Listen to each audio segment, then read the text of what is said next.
Halo semuanya, kembali lagi di video pembahasan soal psikologi SPPI. Seperti video part sebelumnya nih, di part ini aku akan bahas beberapa jenis soal lain selain silogisme sama figural juga tentunya. Oke, di soal pertama kita masuk ke soal pecahan nih. Tapi stop dulu. Buat teman-teman yang belum subscribe, subscribe dulu ya. Tombolnya ada di bawah nih. Dan jangan lupa like serta komen. Oke, kita sekarang masuk ke soal yang pertama nih. Pejuang SPPI semangat. 0,6 dikurangi 7/8 dibagi dengan 25% ditambah 1/2 di dalam kurung nih. Artinya teman-teman, nanti kita harus kerjakan dulu apa yang ada di dalam tanda kurung ini. Sekarang aku ubah ya yang desimal sama persen ke dalam bentuk pecahan biasa dulu. 0,6 itu sama aja dengan 6/10. Berarti dikurangi 7/8 dibagi dengan 25%, teman-teman, itu sama aja dengan 1/4. Asalnya dari 25/100, terus atas bawah dibagi dengan 25, maka kita dapatkan 1/4. Gitu ya. 1/4 ditambah 2 dikali 1, 2, tambah 1, 3. Berarti 3/2. Nah, kita harus kerjakan dulu penjumlahan yang ada di dalam tanda kurung. Ini berarti kita biarin aja dulu ya. 6/10 dikurangi 7/8 dibagi dengan... Oke, kita samakan penyebutnya. Ambil KPK dari 4 dan 2. Yaitu berapa angka yang bisa dibagi 4 dan bisa dibagi 2. Artinya KPK-nya 4. 4 bagi 4, 1. 1 kali 1, 1. Ditambah 4 dibagi 2, 2. Dikali 3, 6. Maka kita dapatkan 6/10 dikurangi 7/8 dibagi dengan 7/4. Tapi ingat, karena ada pembagian nih, harus kita dahulukan. Nanti pembagiannya kita ubah menjadi perkalian. Berarti 6/10 dikurangi 7/8 dikali dengan pecahan yang di belakang kita balik. 4/7. Baru kita sederhanakan. 7 dibagi 7. Sisa 1 kan ya? Nah, terus 8 dibagi 4 sisa 2. 4 dibagi 4 sisa 1. Maka kita punya 6/10 dikurangi 1/2. Samakan lagi penyebutnya. Menjadi KPK-nya yaitu 10 nih. 10 dibagi 10. 1. 1 kali 6, 6. 10 dibagi 2, 5. 5 kali min 1 berarti min 5. Maka hasil akhirnya adalah 1/10. Jawaban yang tepat ada di opsi D. Wah, pecahan ini gampang ya. Asal teman-teman harus teliti. Dan juga harus fokus terhadap permasalahannya ya. Operasinya juga. Oke, kita lanjut lagi. Kita masuk ke soal yang kedua. Di soal yang kedua nih, aku punya soal deret. Kelihatannya gampang ya kalau soal deret. Coba yuk kita kerjain. Teman-teman, lihat angkanya itu ada yang besar, ada yang kecil ya di tengah-tengah. Otomatis nanti pasti menggunakan pola loncat nih kalau aku bilangnya. Atau pola lari. Aku tulis lagi ya. 181, 4, 81, 176, 16, 27, 171, 64, 9, dan 3 suku berikutnya masih kosong. Oke, lihat nih teman-teman. Dari 181 ke 176, dia itu akan dikurangi 5. 176 ke 171 juga dikurangi 5. Lihat, di tengahnya itu ada 2 suku ya, atau 2 angka. Otomatis 171 ini akan ke belakangnya 9 nih. Ke suku setelah 9. Dikurangi 5 juga. Berarti menjadi 166. Kita lanjutin yuk. Yang 4. 4 ini ke 16. Dikali 4. 16 ke 64. Juga dikali 4. Otomatis 64 ke suku berikutnya juga dikali 4. Artinya 256. Wah, udah kelihatan ya jawabannya yang B. Tapi kita cari dulu yuk yang belakang. Dari 81 ke 27 ini dibagi 3. 27 ke 9 ini juga dibagi 3. Otomatis 9 ke suku yang terakhir juga dibagi 3. Maka betul jawabannya adalah opsi yang B, 166, 256, dan 3. Segampang itu ya ternyata menentukan deret. Teman-teman harus fokus nih. Seleksi dulu, lihat dulu secara sekilas dari depan ke belakang. Kira-kira polanya seperti apa, tentukan polanya. Oke, kita akan masuk ke soal berikutnya yuk. Tapi sebelum itu teman-teman, aku pengen liatin lagi nih bimbel SPPI Aptaskol. Bimbel nomor wahid nih. Wah, lihat nih teman-teman, dengan harga 99.000 aja, teman-teman udah bisa langganan selama 1 tahun, dibimbing 1 tahun penuh. Terus juga ada ini nih, fasilitasnya banyak banget. Ada mentoring online setiap materi, grup diskusi pejuang SPPI, juga ada 3.000 lebih soal pembahasannya. Ada juga modul mental ideologi, video modul psikologi, terus ada juga tryout mental ideologi dan juga tryout CAT. Teman-teman bisa klik link ini ya, bit.ly/bimbel SPPI, atau biar gampang udah aku taruh linknya di link deskripsi. Tinggal diklik aja, nanti teman-teman akan diarahkan ke menu pendaftaran bimbel SPPI Aptaskol. Segampang itu kan ya, kuotanya terbatas loh, ingat jangan sampai kehabisan kuota.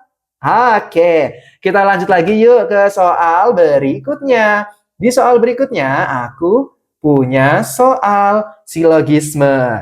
Yuk kita lihat yuk. Semua mahasiswa jurusan arsitektur harus mempunyai tinggi minimal 165 cm. Premis keduanya, Randi mempunyai tinggi 173 cm. Tapi teman-teman lihat bahwa premis kedua dan premis pertama ini tidak saling terkait ya. Kenapa? Karena tidak disebutkan apakah Randi itu juga mahasiswa jurusan arsitektur atau bukan. Kalau begitu teman-teman, kita nggak bisa menyimpulkan kalau meskipun Randi ini tingginya 173, oh ternyata Randi juga mahasiswa arsitektur. Tidak boleh ya teman-teman ya. Ini salah karena tidak ada pernyataan yang menyebutkan secara langsung. Oleh karena itu opsi A pasti salah nih.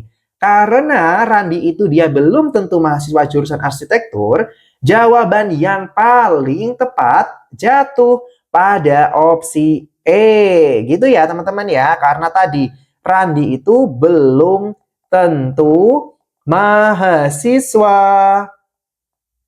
arsitektur. Jadi tidak bisa disimpulkan bahwa Randi itu mahasiswa arsitektur. Gampang kan ya? Soalnya gampang banget. Oke, kita lanjut lagi yuk ke soal yang keempat. Soal keempat, aku punya soal perbandingan nih. 3 pekerja dapat menyelesaikan sebuah proyek dalam waktu 12 hari. Jika perusahaan memperkerjakan 4 pekerja dengan kemampuan yang sama, berapa hari yang dibutuhkan untuk menyelesaikan proyek tersebut? Teman-teman lihat nih deh, kalau misalnya hanya ada 3 pekerja nih, proyeknya akan selesai dalam waktu 12 hari. Sekarang kalau orangnya bertambah, pekerjanya bertambah, kalau kita logika nih ya dalam kehidupan sehari-hari, pasti jumlah harinya akan semakin berkurang. Karena apa? Semakin banyak tenaga yang dibutuhkan atau digunakan, semakin berkurang hari pengerjaannya. Otomatis kalau 1 nambah 1 ngurang, kita masuk ke dalam perbandingan berbalik nilai. Kalau senilai beda ya, kalau senilai itu dia sama-sama meningkat atau sama-sama menurun. Oke, kita hitung dulu yuk. Untuk menghitung X-nya, teman-teman tinggal kalikan lurus dulu, baru teman-teman bagi bawahnya. Artinya, X sama dengan 12 dikali 3 dibagi dengan 4. Kita sederhanakan yuk. 12 dibagi 4 ketemunya 3. 3 dikali 3 hasilnya adalah 9. Artinya ada 9 hari yang dibutuhkan dengan 4 orang. Jawabannya adalah yang B. Segampang itu ya. Tapi ingat, teman-teman harus perhatikan, ini perbandingan berbalik nilai atau senilai, jadi berbeda dia ya. Oke, kalau misalnya ini udah selesai nih, teman-teman juga udah paham, aku akan lanjut lagi ke soal yang berikutnya. Tapi aku mau liatin lagi nih, teman-teman. Ternyata di Aptaschool itu fasilitasnya seperti ini nih. Teman-teman bisa akses melalui webnya ya. Webnya, linknya ada di deskripsi di bawah. Nih webnya aku liatin. Jadi itu fasilitasnya di sini, menu-menunya ada tryout-nya. Terus dia juga punya materinya nih. Ada yang berupa modul ataupun video pembelajaran. Jadi buat teman-teman yang masih bingung, bisa akses materinya dan juga videonya. Tryout-nya pun banyak banget nih teman-teman, lengkap. Ada kognitif, juga ada verbal, ada penalaran, kuantitatif, dan tryout-tryout lainnya nih. Banyak banget ya, ada juga simulasi mental ideologi. Langganannya cukup 99.000 per tahun aja. Oke, waktunya kita lanjut lagi yuk ke soal yang keenam. Nih, soal keenam aku punya soal figural. Tentukan satu gambar yang berbeda dengan gambar lainnya. Teman-teman lihat deh. Ternyata dari opsi A, B, C, D, E itu dia ada yang 2 huruf, ada yang cuma 1 huruf nih. Berarti kalau misalnya teman-teman pilihnya yang berbeda M, ya salah nanti. Bisa aja, dia kan ini 1 huruf juga. Kalau pilihnya yang E, sama. Bisa salah karena ada M juga tuh dia 1 huruf. Jadi kita harus cari tahu dulu polanya itu apa. Nah, teman-teman perhatikan deh. Kita menggunakan pola garis penyusun huruf. Nah, gimana tuh maksudnya, Kak? Gini, maksudnya adalah teman-teman hitung nih. Contoh di opsi A, L-nya 1, 2, 3, T-nya 4. Berarti penyusun dari opsi A itu ada 4 garis. Ya. Terus di opsi yang B, 1, 2, 3, 4. Ternyata juga ada 4 garis. Di opsi yang C, 1, 2, 3, 4, 5, 6. Ada 6 garis. Di opsi yang D, 1, 2, 3. Ada 3 garis. Dan di opsi yang E, 1, 2. Ternyata ada 2 garis. Oh, kalau begitu kita bisa simpulin nih teman-teman. 4, 4, 6, 2. Berarti ini genap. Ini juga genap, ini juga genap, dan yang E juga genap. Ternyata yang opsi D itu dia ganjil ya jumlah garisnya. Otomatis yang paling berbeda ada di opsi yang D. Gampang banget kalau gitu. Udah ketahuan nih berarti polanya sekarang. Oke, kalau begitu teman-teman kita lanjut ke soal terakhir yuk. Di soal terakhir aku punya soal diskon lagi nih. Rama mempunyai uang sebanyak 4.500.000 yang akan digunakan untuk membeli kamera digital seharga Rp2.500.000 sebelum diskon. Harga diskon dari kamera digital adalah 20%. Rama juga menggunakan uang tersebut untuk membeli handphone seharga 1.500.000. Berapa sisa uang Rama? Oke, kita cari dulu yuk harga kamera setelah diskonnya. Berarti teman-teman, harga kameranya itu sama aja dengan harga awal dikali dengan persentase harganya. Maksudnya gimana tuh ya Kak persentase harga? Begini, karena dia dapat diskon 20%, maka harga yang harus dibayar Rama adalah sebanyak 100% dikurangi 20%. Alias ada 80%-nya aja. Berarti kita dapatkan harga awalnya 2.500.000 dikali dengan 80%. 80% itu sama aja dengan 80 per 100. Terus kita sederhanakan dulu yuk. Ada 2 angka 0, ada 2 angka 0. Baru kita kalikan. 8 dikali 25 itu 200. Ditambahin 0, 1, 2, 3, 4. 1, 2, 3, 4. Otomatis harga kamera yang harus dibayar Rama adalah 2 juta rupiah. Nah, sekarang sisa uang Rama.